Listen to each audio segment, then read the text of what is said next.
Let's move ahead and talk about what are variables. Now, variables are as the name suggests, the variables means a thing which can vary, and variables are a piece of, I would say, stored or information which are essentially stored on your system or on your PC, right? Or essentially stored on your memory. The memory can be stored on your RAM, maybe if you use Mac OS, or maybe if you use Windows, right? So essentially we don't know where the information is going to be storing, right? So it's essentially spread across your CPU or maybe everything on your PC and gonna store on your system, right? That's essentially variables are. Let's move ahead and talk about in the sense of code. I essentially write this code for the explanation for this point of view. Let's say we have this 4 ways to declare a variable. So there are 4 ways to declare variables in JavaScript. So first we have var by using var keyword, right? So var is a short form for variables. If you don't know, variables, okay, right? So right now the var is short form for variable. Let is essentially you're letting something, right? And the const is essentially a short form for constants, right? And so we can essentially declare variables in JavaScript by using these 4 ways. First one is by declaring this var keyword.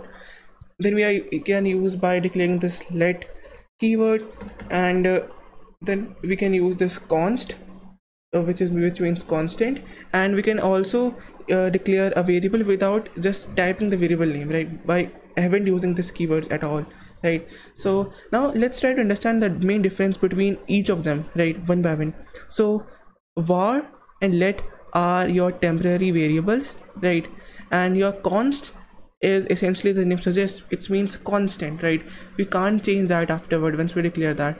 So that's the main use case of that. Now let's say we declare the essential our function or our variable by using this var keyword. Then I just put the name by name, and then I can add this this equal to sign, and then just add the name into the string, and this is my name. And then at the last of the certain, when the line ends, you need to put the semicolon.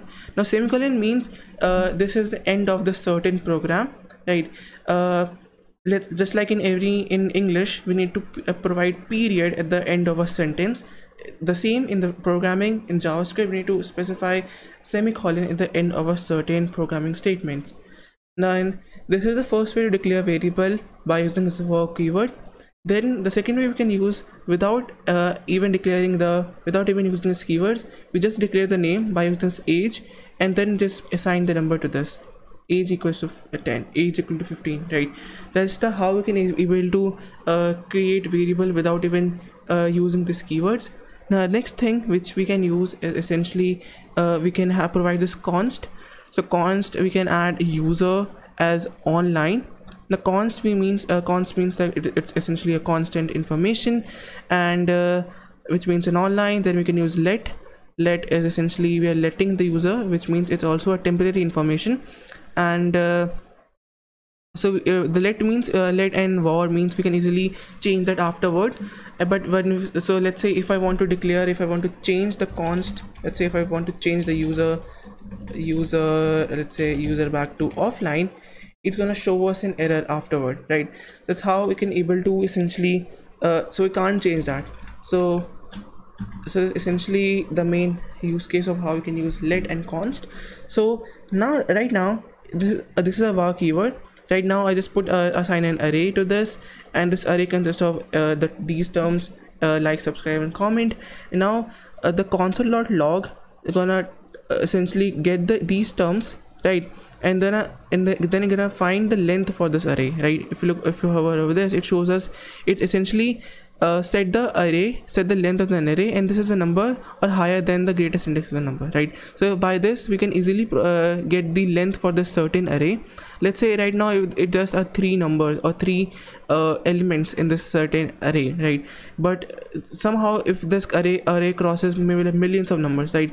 So in that case we need to specify that length keyword, or if you want to specify that as well, then we can specify the length. So this means we are accessing the index by using this keyword, by using this essentially this operator, right?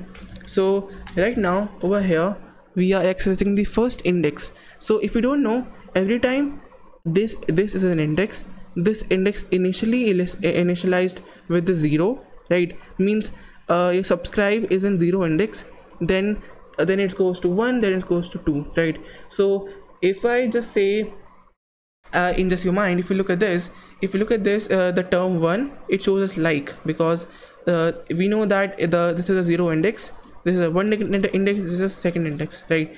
So if we console log this, it shows us like, right?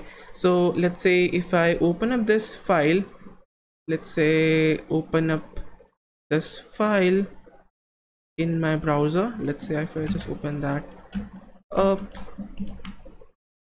let's say if I open that up in my browser, let's say the open the index 1, right?